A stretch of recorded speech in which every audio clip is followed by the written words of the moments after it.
आते आते। अब इसे इंग्लिश में क्या कहेंगे? Coming coming? गलत हो जाएगा, वो मत कहिएगा। चैनल पर नए अगर एच फॉर हिंदी 1 to 1 पर नए हैं तो सब्सक्राइब कर लीजिएगा, फॉलो कर लीजिएगा। फटाफट से देखते हैं इस तरह के स्टेटमेंट्स को कैसे ट्रांसलेट किया जाता है। सबसे पहले आप लोगों के लिए स्ट्रक्चर। तो शुरुआत आप हमेशा बाय द टाइम से करते हैं। तो बाय द टाइम सबसे पहले आप लिखेंगे, उसके बाद आप डालेंगे सब्जेक्ट को, फिर आप अराइव्ड।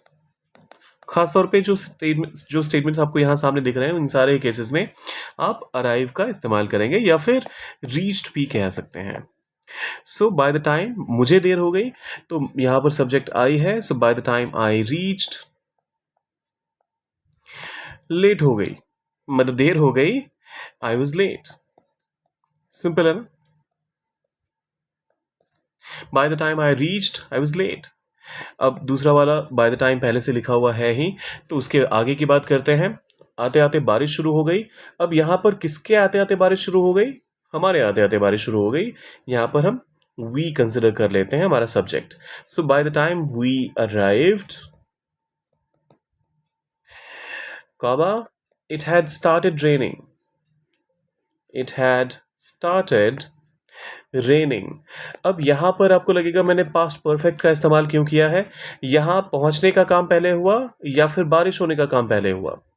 मतलब आते आते बारिश शुरू हो गई कहने का मतलब हम पहुंच नहीं पाए थे और बारिश शुरू हो गई। तो यहाँ पास्ट के दो एक्शंस हो रहे हैं। एक्शन एक पहुंचने का और उससे भी पहले बारिश होने का। तो बारिश क्योंकि पास्ट के भी पास्ट में हुई तो हमने यहाँ पर इट हैड स्टार्टेड रेनिंग कहा, इट स्टार्टेड रेनिंग नहीं कहा। आते आते रात हो गई। By the time we reached, रात हो गई, it was night.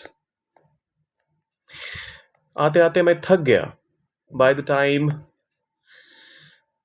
Time I reached, मैं थक गया, आई वॉज एग्जॉस्टेड।